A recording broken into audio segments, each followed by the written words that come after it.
কচি মূলোর ঘন্ট কে কে খেতে ভালোবাসে? এই দেখো কচি মূলোটাকে প্রথমে আমি সেদ্ধ করে নিয়েছি, আর সেদ্ধ করার পর কী করব, এটাকে একদম থেতো থেতো করে নেবো ভালো।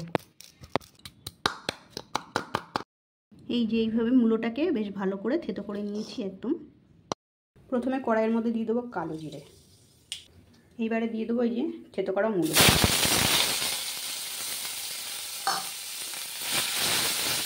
এবারে দিয়ে দেবো স্বাদ মতো নুন, পরিমাণ মতন হলুদ,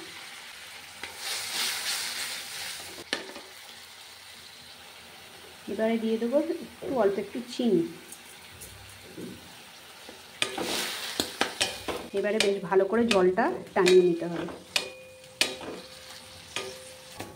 মূলো ঘন্টের জল শুকিয়ে গেছে আর এটাও ভাজা ভাজা হয়ে গেছে। এখন এটা নামিয়ে নেবো, খাওয়ার জন্য একদম রেডি। আপনারাও চাইলে এইভাবে খেতে পারেন, দারুণ লাগবে খেতে।